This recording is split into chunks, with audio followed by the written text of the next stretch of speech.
Hi, my name's Graham. I'm the Welfare Benefits Lead for Bathmine. I just want to give a quick overview of the benefits available and where they come into play with disabilities and maximising the income that is available to you should you need it. Now, we will look very quickly at four different areas of benefit. Personal independence payment, PIP, universal credit and the limited capability for work and work-related activities, employment support allowance and attendance allowance. Now, all of these benefits are available to some people with disabilities, but the qualification routes to them can be difficult and are very often misunderstood. So I'd hopefully be able to clarify a little bit for you here. PIP is a benefit provided by DWP, which is there to help with the additional costs involved in living with physical or mental health conditions. But these conditions must seriously impact on your ability to carry out specific day-to-day activities or seriously impair your mobility. Now, there are a lot of changes in the news at the moment around PIP, and what I would say at this stage is please don't worry too much about that. Nothing is likely to happen until November 2026, and the plans that have been put out are under consultation, so they may not happen as they have been laid out at the moment and as the press is pushing. We, as Bathmind and Mind nationally, are working very hard to get some changes made. So the awarding of PIP is not means tested and payments do not affect your universal credit. So if you're employed and earning a decent amount of money, you can still qualify for PIP. If you are in receipt of universal credit, your PIP does not affect what you can get from your UC. That's really important to understand.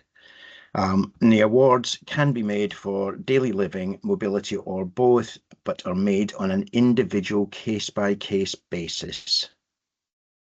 There are a few ground rules around PIP, and the tests are based on whether you can carry out a set of activities safely to an acceptable standard, repeatedly and in a reasonable time. But you must be affected on what they classify as the majority of days, which means that if you occasionally have a problem with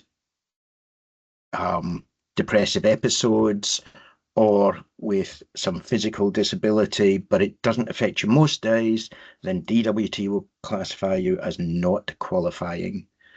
So you are allowed to be bad at something or never have learned it, but it doesn't qualify you for any benefits from that point of view, unless it is actually the result of your condition. And unfortunately, the bar for the test is set very low. So, you don't have to be able to have a great capability to carry out the activities for you to be deemed to be able to.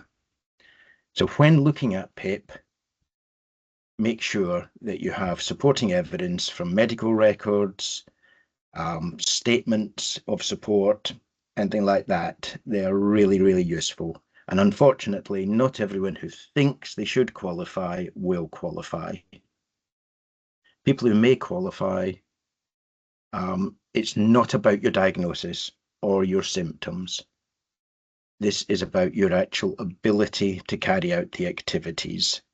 So it's the effect that your conditions have on your ability to carry out daily living and mobility activities to the standards set by DWP. Again, as said before, you must be affected on the majority of days and have been affected for more than 3 months, with your difficulties expected to continue for a significant period.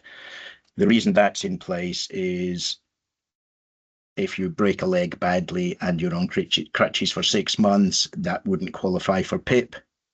Whereas if you have serious arthritis and are awaiting a hip replacement, which takes 2 years, then that potentially would qualify you. The effects of both physical and mental ill health, or a combination of both, are taken into account.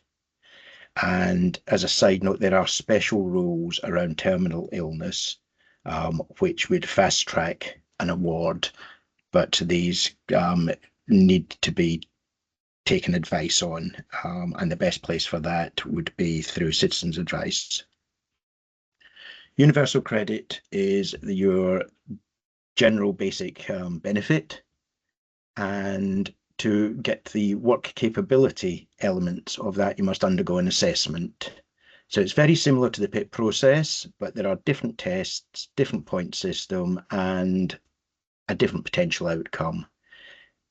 They now assess your ability to carry out any job role. So if you can no longer carry out the work that you used to, they're not interested in that, unfortunately. It's about being able to do any reasonable job. The goalposts have moved on that because of increased home working. So physical disabilities are becoming less important as far as qualification is concerned, because there are multiple jobs that can be carried out from home without having to make journeys or interact directly with other people. There are plans to scrap this assessment and integrate it with the PIP assessment, which would save having to undergo 2 assessments for PIP and UC. But again, we will watch this space as far as that is concerned. It is within the plans for the changes in December 26. The work capability assessment consists of separate physical and mental health tests. Points are awarded for different levels of capability, but you can combine the points from physical and mental health issues. You must reach 15 points to qualify for limited capability for work. Now, in most circumstances, this does not give any financial benefit, but does reduce the stress and pressure coming from DWT for you to look for some form of work. So it is useful for your mental health.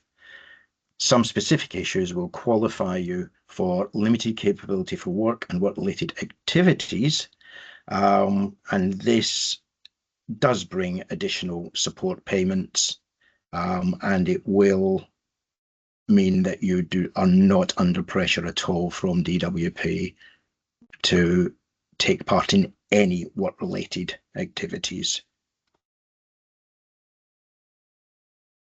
Now, for both areas, there is a special circumstance where if being found to have limited capability for work, or limited capability for work and work-related activities, or sorry, being not found to have and would damage your health to a significant level, then they can automatically award those levels of support.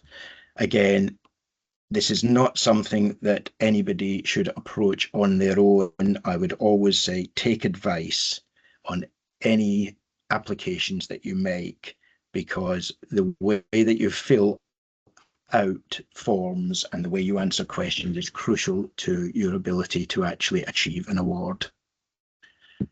Employment support allowance and managed migration. The ESA, as a number of you will possibly know, is being phased out, and it's being replaced by the universal credit, limited capability for work, etc. It's actually happening now under the managed migration program. Anyone affected by this will receive a letter from DWP asking them to apply for universal credit. If you receive one of these letters, you must react to it. If you miss the deadline, then any benefit you get will be reset at the very basic level, and all disability benefits will be lost. So you must make sure that you respond within the appropriate time frame. And again, assistance for this is available through Citizens Advice. Attendance allowance is the disability benefit for people of pension age. It's equivalent to PIP, but there is no mobility element within attendance allowance. The test for achieving awards on this is less strenuous than it is with PIP. It's a much simpler benefit to get, although the form is quite scary. It's 40 odd pages, but it is fairly straightforward. So don't be put off just by the sheer size of the form. One thing is, if you have PIP, when you reach pension age, you will stay on PIP. Again, advice is do not, some people will say, oh, you're getting pension age, apply for attendance allowance. If you feel you would qualify for PIP, before you reach your pension age, make the PIP application, because once you hit pension age, you lose the ability to claim for a mobility allowance. So don't put off applying for PIP just because you're coming up to pension age, because you could well lose out for a considerable period of time. There's a quick glossary of terms there, which I'll skim over. Just reread if required, and some useful contacts there. Although we can provide limited support within Pathmind, resources are, as I said, limited. So the best place to go for initial benefits advice, for making claims, help with filling out forms, and general information would be Citizens Advice. So information is there, otherwise just look them up on the web, and they are well qualified to advise and very helpful.